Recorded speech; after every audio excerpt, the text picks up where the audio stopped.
Hello दोस्तों, examination classes में आपका स्वागत है।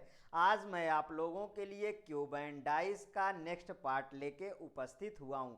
पिछली वीडियो में मैंने first type and second type बहुत केयरफुली से डिस्कस कर दिया था। आज मैं आप लोगों के लिए तीसरा पार्ट लेके उपस्थित हुआ हूँ। चलिए आज तीसरा पार्ट के बारे में डिस्कस करते हैं कि ये है क्या। प्रसारित रूप द्वारा सही पासा ज्ञात करना। इसका मतलब क्या होता है कि जो पासा आज होगा वो ओपन होगा, मतलब उसके बाजुएं इधर उधर बिखरे होंगे और उसको हमें समझना रहेगा कि किस वाले पासा के बाद कौन सा पासा अटैचमेंट होगा। ठीक है, देखिए ऐसे प्रश्नों के, यहाँ पे गलत है, ऐसे प्रश्नों के रूप में पासे की 6 फलकों को पासे की खुली आकृति के रूप में दिखाया जाता है। जैसा कि मैंने अभी बताया कि ये ओपन होगा और इसकी बाजुएं इधर उधर होंगी। ठीक है, यदि इन 6 फलकों को बंद करके पासा बनाया जाए तो दिए गए पासों में कौन सा सही पासा होगा जो इस प्रसारित रूप को बंद करके बनेगा, ये हमें जानकारी होना बहुत ही जरूरी होगा। सही पासे को ज्ञात करने के लिए प्रसारित रूप को 6 फलकों में से कौन सी फलकें विपरीत फलकें होंगे यह ज्ञात होना आवश्यक है। तो सबसे पहले इसे समझते हैं कि देखिए पासे में 6 डिजिट होती हैं जो एक मानक पासा होता है। अगर उसमें हम इनको ऐड करते हैं तो उसका ऐड करने पे हमेशा और हमेशा 7 आना चाहिए। जैसे अगर फर्स्ट हमको 1 दिखाई देता है तो इसके बैक साइड में 6 नहीं दिखाई देना चाहिए। यदि हमें फ्रंट में 3 दिखाई देता है तो इसके बैक साइड का 4 हमें नहीं दिखाई देना चाहिए। यदि फ्रंट में हमें 2 दिखाई देता है तो इसके बैक साइड में हमें 5 नहीं दिखाई देना चाहिए। अगर ऐसा है तो यह एक मानक पासा है, मतलब यह एक सही पासा है। अगर ऐसा नहीं है तो फिर यह पासा गलत पासा कहलाता है। तो देखिए, यदि हमेशा याद रखें कि रेखा में एकांतर खाना विपरीत फलक को प्रदर्शित करता है। अब एक एग्जाम्पल लेते हैं और इसको बहुत केयरफुली से समझते हैं कि कौन सा फलक किसके बाद आएगा। ठीक है, चलिए यहाँ पे देखिए, मैं एक एग्जाम्पल में एक डायग्राम ड्रा कर रहा हूँ जिसके लेफ्ट साइड में एक पासे को मैंने पहले ही निकाल दिया। मान लीजिए यहाँ 4 है, इसके नीचे 5 है, यहाँ पे 3 है और यहाँ पे 6 है, यहाँ पे 2 है और यहाँ पे 1 है। तो देखिए बाहर वाला हमेशा और हमेशा बाहर वाले फलक के ही पास जाएगा। इस चीज को आप वेरी केयरफुली सीख लीजिए। देखिए जैसे ही मैं डायग्राम में एरो लगा रहा हूं, आपको उसी तरीके एरो लगा के इसके क्वेश्चन को सॉल्व करना होगा। जैसे मैंने 3 के मतलब बाहर वाले को बाहर वाले के पास, बाहर वाले को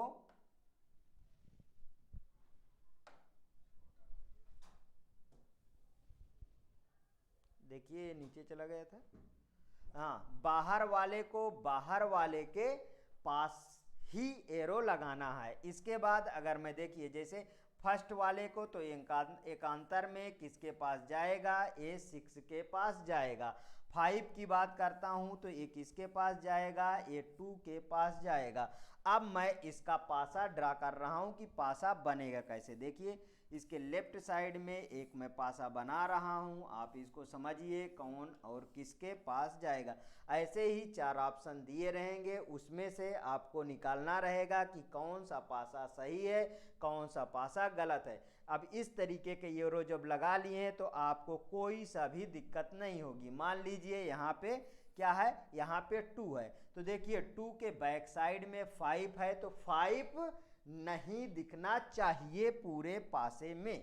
अब देखिए इसके बाद मान लीजिए यहाँ पे 1 है, तो अब मैंने पिछले क्लास में बताया था कि घड़ी के क्लॉकवाइज डायरेक्शन में ही पासा को हम मैनेज करते हैं और उसका आंसर फाइंड करते हैं।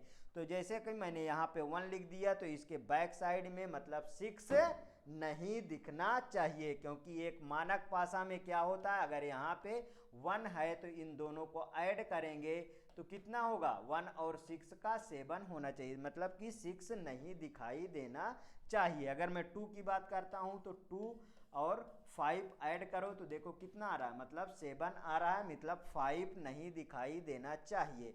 अब देखिए इसमें क्या है, इसके बाद इसमें है 6, मतलब जब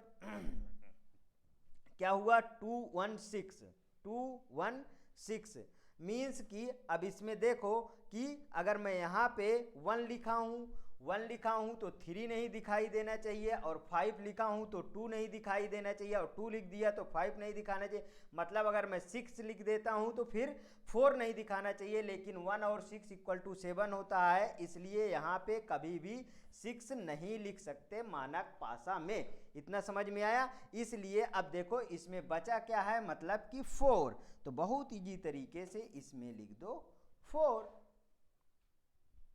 समझ में आया क्या? अगर यहाँ पे देखिए, अगर मैं यहाँ पे जैसे 6 लिख दूं, यहाँ पे 6 लिख दूं और यहाँ पे 1 लिख दूं तो फिर गलत हो जाएगा। मतलब कि यहाँ पे अगर मैं 6 लिख दूं तो फिर 1 इसमें नहीं दिखाई देना चाहिए। ठीक है, आप अलग से डायग्राम बना बना के इसी तरीके इसको सॉल्व करना है, जिस तरीके से मैंने आपको समझाया। एक नेक्स्ट क्वेश्चन लेते हैं और इसमें समझते हैं। ठीक, चलिए एक दूसरा क्वेश्चन लेते हैं और इसको समझते हैं। देखिए फिर से एक पासा आप इसमें बनाइए, ठीक है, और इस पासे में अंक आप डाल दीजिए। ठीक, ये मैंने पासा बना दिया है। मान लीजिए यहाँ 4 है, यहाँ 2 है, ठीक है, और यहाँ पे कितना है, 10 है। ठीक, ध्यान से समझते रहिए। 8 और यहाँ पे मान लीजिए 12 है, और यहाँ पे 6 है। तो अब इसमें समझते हैं कि कौन किसके फलक के विपरीत में होगा। फिर वही वाला कॉन्सेप्ट दोहराते हैं कि जो बाहर है वो किसके, वो बाहर वाले के पास जाएगा। ठीक है, जो बाहर है वो बाहर वाले के पास गया तो एकांतर में 4 वाला किसके पास जाएगा, 8 वाले के पास जाएगा। 2 वाला किसके पास जाएगा, वो 12 वाले के पास जाएगा। ठीक है, अब फिर इसमें एक डायग्राम इधर ड्रा करिए। ये लीजिए डायग्राम ड्रा कर दिया। अब इसमें मान लीजिए मैंने यहाँ पे 2 रखा, तो 2 के बैक साइड में मतलब 5 नहीं आना चाहिए, तो इसमें 5 है भी नहीं, वैसे भी नहीं आएगा। तो यहाँ पे कितना आ जाएगा, देखिए 6 है तो इसके बैक साइड वाला 10 नहीं आना चाहिए। 2 रख दिया तो मतलब 12 नहीं दिखना चाहिए। ये देखिए एक मानक पासा नहीं है, ये सिंपल सा पासा है। इतना ये अच्छा, मानक पासा और सिंपल पासे को वेरी केयरफुली अंतर समझते रहिएगा कि कौन सा मानक पासा है और एक कौन सा सिंपल पासा है। इस तरीके के देखिए 4 ऑप्शन रहेंगे, उन 4 ऑप्शनों में ए ऑप्शन मिलेगा जिसको आपको टिक करना रहेगा। ठीक है, आपको यदि समझ में आया हो तो मैं आगे बढ़ूंगा। चलिए नेक्स्ट क्वेश्चन सॉल्व करते हैं। एक डायग्राम फिर से ड्रा करते हैं, ठीक है, और इसमें लगाते हैं, इसकी पहले नंबरिंग करते हैं, उसके बाद इसका हम आंसर के लिए निकालते हैं। देखिए यहाँ पे क्या मैंने लिखा, यहाँ पे एक फिर से मैं आउटर बना लेता हूँ, और यहाँ पे मान लीजिए एफ दिया, और यहाँ पे मैंने ई दिया, और यहाँ पे बी दिया, यहाँ पे सी दिया, यहाँ पे डी दिया, मान लीजिए यहाँ पे ए दिया। तो देखिए बाहर वाला बाहर के पास जाएगा, जैसा कि अभी बताया हूँ। ये मेरा तीसरा या दूसरा एक एग्जाम्पल हुआ, 2 क्वेश्चन हुआ, इतने में आप लोग खुद ही समझ गए होंगे कि कौन किसके पास जाएगा। ये देखिए ये बन गए क्या। अब उसी तरीके यहाँ पे एक डाइस बनाइए, और इस डाइस में ये लीजिए और इसमें भरिए। मान लीजिए मैंने यहाँ ई भर दिया है, ठीक है, यहाँ पे ई भर दिया है, तो देखिए ई के बाद सी नहीं होगा, और ए और डी, मान लीजिए यहाँ पे मैंने डी भर दिया है, तो डी किससे रिलेट करता है, ए से, तो ये नहीं होना चाहिए। अब मैं एफ या बी में कुछ भी ले सकता हूँ, मतलब कि मेरे पास क्लॉकवाइज में एफ डाल दूँ तो ज़्यादा बेटर बनेगा। ठीक है, ये आपका आंसर है। इतना समझ में आया? अगर समझ में आया तो मैं आगे बढ़ता हूँ। सातवां, मतलब कि 7वें पेज पे आ गया हूँ, मतलब थर्ड क्वेश्चन है मेरा। अब थर्ड क्वेश्चन में एक मैं अब दूसरी तरीके का पासा ले रहा हूँ, आप उसको समझिए कि ये दूसरे वाला पासा कैसे बनेगा।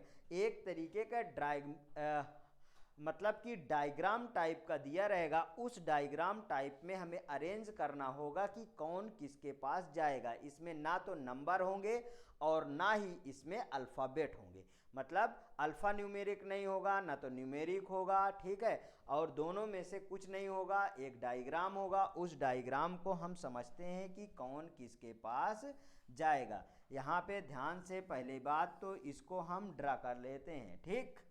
ये देखिए, ये मैंने बना रहा हूँ, ठीक है।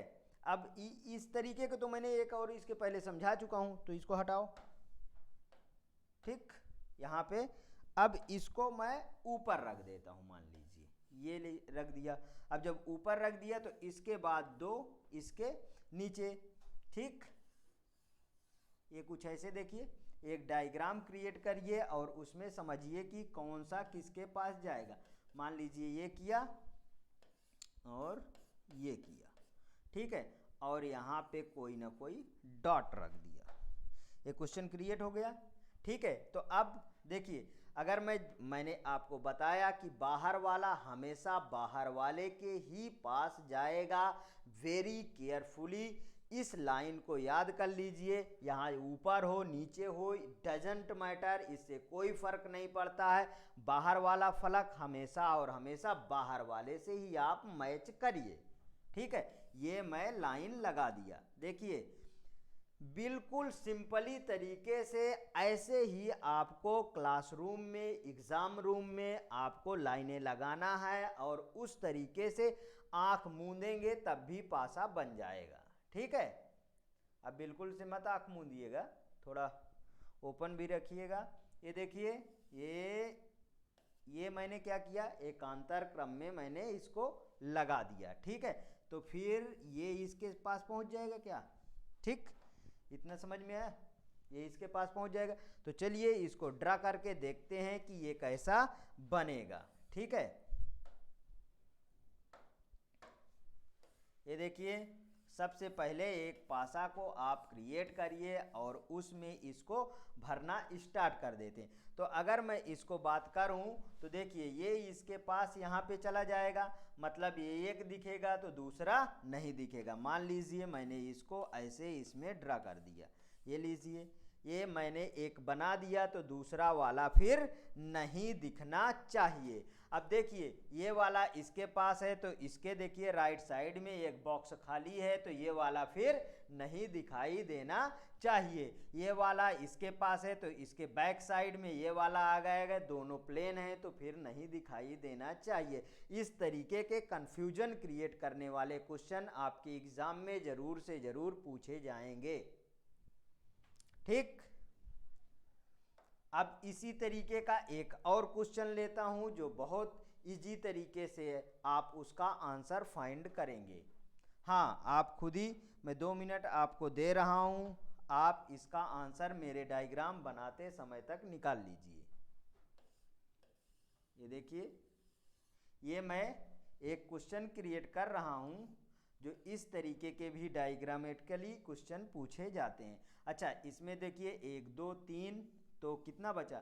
अब इसके बाद मतलब कि 3 इधर होने चाहिए, ठीक है, इसको और इधर,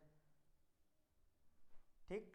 ये देखिए, ये यहाँ से मैच कर गया, यहाँ से मैच कर गया, तो फिर यहाँ से एक और बॉक्स हम ड्रा कर लेते हैं क्योंकि हमें 6 ही बॉक्स लेने होते हैं, ठीक है। अब हम मान लीजिए यहाँ पे मैं सर्कल भर दिया और यहाँ पे रेक्टेंगल भर दिया, ठीक है, और यहाँ पे ऐसे कोई सा भी डायग्राम लाइनें खींच दीजिए, आपको साइडेड लाइनों से आपके पता चल जाएगा। शायद आपका समय पूरा हुआ, इतने समय में आप निकाल चुके होंगे। अब मैं इसका आंसर निकालता हूँ, ठीक। ये देखिए, मैं यहाँ एक पासा क्रिएट करता हूँ, ठीक है, और यहाँ पे देखिए, मान लीजिए ये वाली लाइन किसके पास जाएगी, पहले इसको समझिए तो उसके बाद सॉल्व करिएगा। ये वाली लाइन इसके पास जाएगी, ठीक, और ये वाली जैसे इसके पास है तो ये वाली किसके पास जाएगी, इसके पास है। ठीक, बाहर वाला बाहर से। किसी भी तरीके का आपके पास डायग्राम हो, बस अपने कॉन्सेप्ट को नहीं भूलिएगा और ये बहुत इजी तरीके से सॉल्व हो जाएगा। मान लीजिए इसको रख दिए, ये रख दिए, तो फिर इसके बैक साइड वाला नहीं दिखना चाहिए। ये देखो दोनों फाइंड हो गया, तो इसके बैक साइड कौन सा आएगा, रेक्टेंगल वाला, वो आपको नहीं दिखना चाहिए। ठीक है, मान लीजिए अब एक साइडेड लाइन इसके बगल में है ना, तो ये देखिए साइडेड लाइन डाल दिए। ठीक है, तो इसके बैक साइड में प्लेन लाइन है, ठीक है, वो नहीं दिखाई देगी। एक प्लेन लाइन इसकी है, वो दिखाई देगी। मुझे आशा है कि आपको ये बहुत अच्छी तरीके से समझ में आया होगा। ठीक है, यदि मेरा पढ़ाया हुआ कंटेंट आपको समझ में आता है, ठीक, तो इसे लाइक करिए, सब्सक्राइब करिए और अपने दोस्तों में शेयर करिए। Okay, thank you.